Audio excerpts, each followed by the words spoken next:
Nicki Minaj was my neighbor. Did growing up on social media contribute towards you turning to alcohol? One Direction was going to move into that house. Have you met Dani? She's famous. That was scary for sure. There were definitely some nights where I was scared to go to sleep in my house.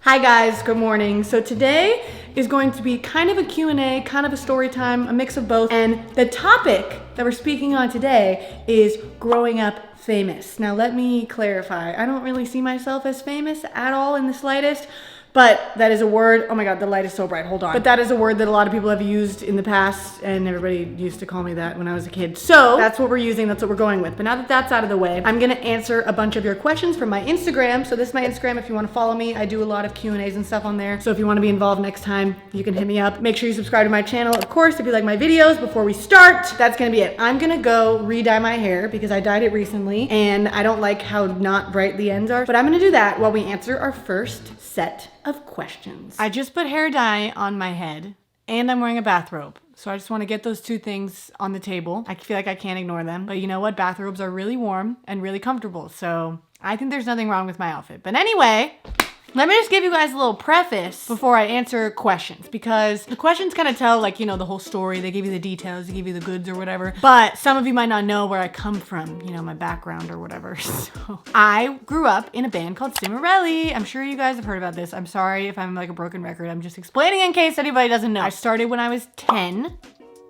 So 10 years ago, 11 years ago, that's really weird. My sisters actually started the band before me. They were older than me and they got a little bit successful. Not like super big at that point, but like they had some followers, they got some views, they got noticed by a manager in London or whatever. She was like all fancy talent manager. And me as a 10-year-old, I was like, oh my God, I want to join the band. And so I joined when we moved to Los Angeles. I joined and moved right around the same time. So it was really exciting time. I was like, oh my gosh, this is so cool. I never thought this would like happen in my life. So we started to gain a lot of followers at that point. Once we moved to LA, we got like a couple million subscribers at that point, and there were videos that were going viral left and right, and it was like really, really crazy. And so then we got signed to Universal, which is like a big old record label. A lot of your favorite artists are probably signed to Universal. It's very popular. And once we got signed, that's when things started to get like official. So I was like going to award shows like the Teen Choice Awards and the Kids Choice Awards, and I was meeting celebrities. Nicki Minaj was my neighbor. I was like working with people in studios in LA and like the same places that all these really famous people had recorded. I was recording like Justin Bieber and Chris Brown and the Beatles or whatever. I don't know, tons of stuff like that. It was really, really, really cool. I was definitely living like a typical like LA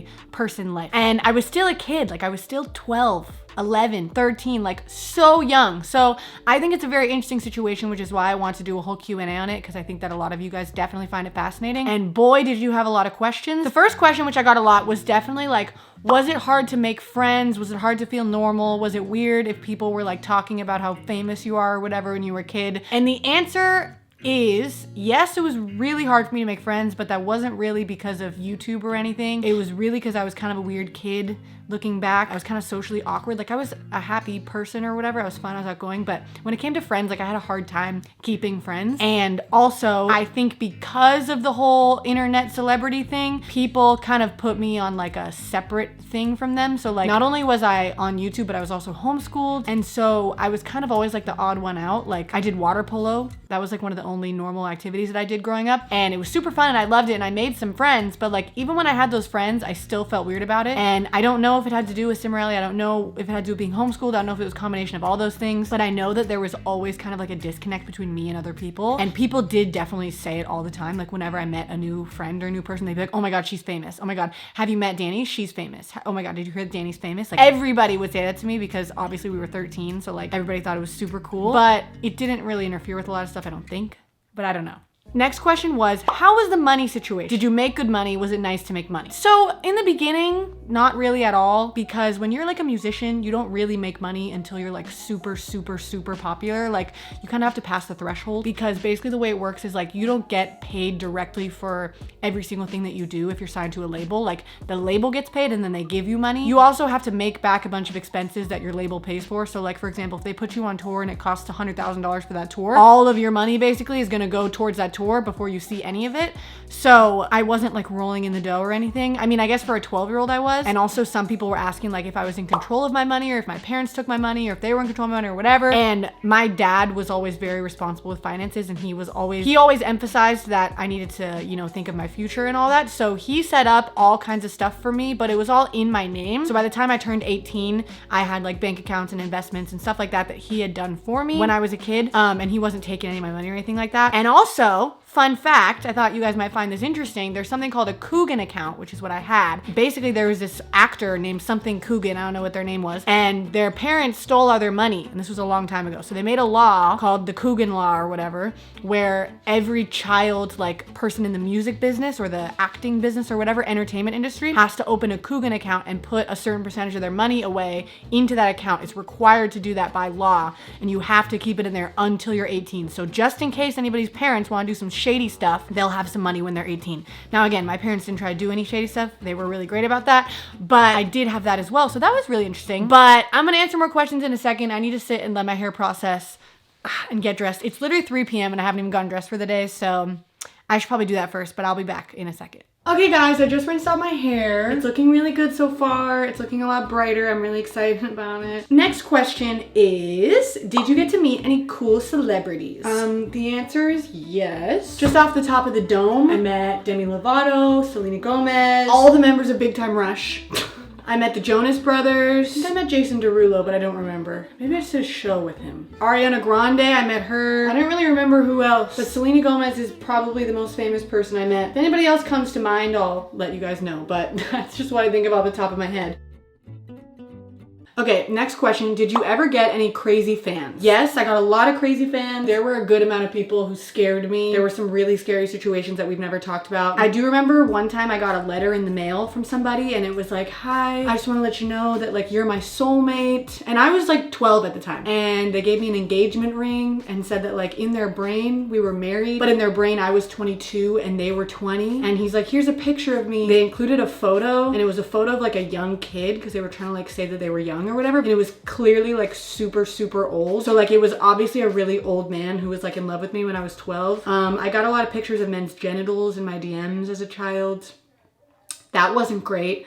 But yeah, I had a lot of weird experiences. Lots of people came to our house, found our address, my phone number. Like there was a lot of like personal privacy invasions and stuff like that. That was scary for sure. There were definitely some nights where I was scared to go to sleep in my house because I thought someone was going to kidnap me, but that didn't happen a lot. So we're gonna go to Target in a minute and answer some more questions, but I wanted to answer my last like surface level question or whatever and then move on to some deeper things, because there's like fun aspects of this and then there's, you know, more deep long-term mental implications and stuff like that. So I'll talk about that. But my last question that I wanted to answer, which a lot of people were curious about, was what was it like living next to Nicki Minaj? So I lived in Malibu for a while when I lived in LA, and Nicki Minaj ended up moving in next door to me. It wasn't even like she was like my neighbor down the street or anything. Like she literally lived basically in my front yard. Like if I was standing in my driveway, I could look down and see her driveway very clearly in her whole house. Unfortunately, I didn't get to see her that much, but I did see her a couple times, like driving her white Range Rover that she had at the time. And she had matching Bentleys with her boyfriend. Hers was pink and his was orange. And so like I would see them driving around and like knew that she was about to come home or whatever. One time I saw her getting out of her car and walking into her house, but that was literally the only time I saw her actual like physical body. Like I saw her driving, but her windows were super tinted and like you couldn't really see her. Tyga came over a lot. I remember, I don't know why we knew that Tyga was there, but somehow we knew that Tyga was there, and he would like bring this weird ass orange car that he had, and he would like do donuts in the neighborhood. So there were like famous people at her house a lot, but I didn't get to see her. I didn't get to meet her. I didn't talk to her or anything like that, but it was definitely one of the weirder things in my life having her as my neighbor. And also I found out later that One Direction was going to move into that house, but they decided not to for some reason. But that is truly one of the saddest things to this day, that One Direction ended up not moving into that house. But anyway,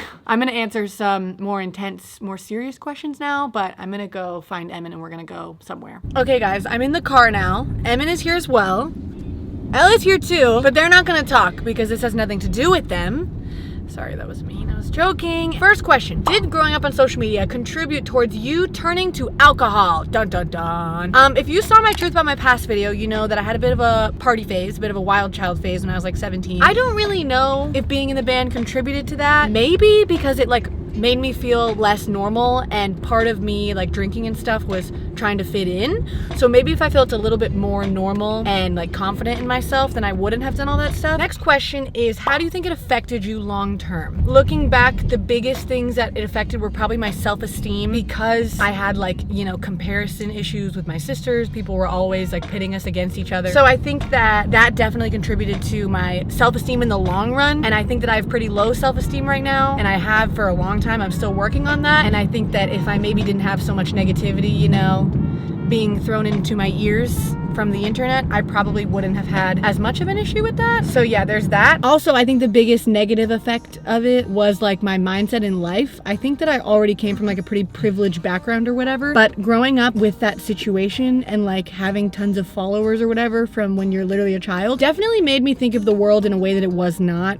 accurate. And I kind of thought that I was like more, you know, hardworking than I was, and I thought that the world was like easier to live in than it was, and I wasn't very oh my god, what was that? I thought you were gonna vomit. No, it was like a weird burp. Anyway, I definitely wasn't as sympathetic towards people as I should have been. Now that I've grown out of all of that, I'm realizing all the flaws in my mindset, and that like I've never really had any hardships in life except like, you know, emotional. Like I've never really gone through anything real that most people go through, and I haven't had to work for pretty much anything that I have. That's not a flex though. It's not a flex. I'm saying it's actually a detriment to me, because it makes me think of the world in a way that is not accurate. So for the past couple years, honestly, I've been working on that, and I'm realizing now that like my work posting YouTube videos for 10 years is not really anything compared to, Emmyn just reminded me, like his grandma who came to America from Cuba as a kid and then grew up and had multiple children and then was a single mother and worked, what, 3 jobs all at the same time? 2 full-time, 1 part-time. 2 full-time, 1 part-time job, and put all of her kids through school and everything, and took care of them and paid for them and fed them. And I don't know how she did that, but like that's what, you know, real life is, and that's what real hard work is, and I didn't really get that before. And then the last question that I'm gonna answer is, would you want your own children to go through that experience? And also, do I regret it, or like do I wish it didn't happen? That's kind of like, oh, it's very bumpy, hold on. So no, I would not want my children to do that. I just think that it's not like normal for a kid to feel that way about themselves, or have that many eyes on them, or hear that much negativity about themselves, or to like have a job. Like I feel like as kids, my kids should just be like, you know, going to school, doing sports, making friends, doing stuff like that when they're kids. And if they really want to have a music career, be a YouTuber or whatever, that's great, but maybe they should wait till they're a bit older. It's just not a great time when you're a kid to be doing that, in my opinion. But I also don't regret anything, and I would not go back and change it. Someone asked me if I had the chance, would I like go back in time and change everything? Definitely not. I think that it taught me a lot, and I think that I learned a lot, and I had some incredible experiences that I never ever in a million years would have had if that never happened to me. I got to live in different places and travel to different places and meet different people and whatever. Like that was amazing, and 90% of it was really awesome. It was just, you know, every amazing thing, you know, has its downsides. So I'm very, very lucky to have had the experience that I had in life, and I continue to be lucky to be able to carry that on into this job that I have now, making videos for you guys and doing stuff in my own world now that I've left the band and all that stuff. So no issues here, no complaints here. I appreciate all of you guys for sticking with me. Some of you guys have been watching my videos since I was literally 10 and you were 10, and we've grown up together. And some of you feel like you are literally my sibling, because I've just been essentially in your household since you were a child. And I think that's really cool and a really unique experience. So I love you all. If you like my videos, subscribe to my channel. If you don't subscribe to my channel. And it's pretty straightforward. Also, you can follow me on Instagram. I post on there sometimes if you want to keep up with my life or participate in these Q&As like I said earlier. And I will see you guys in a couple days, because I post 3 times a week: Wednesday, Friday, Sunday. Okay? Do you want to say bye with me, Emmyn? Bye.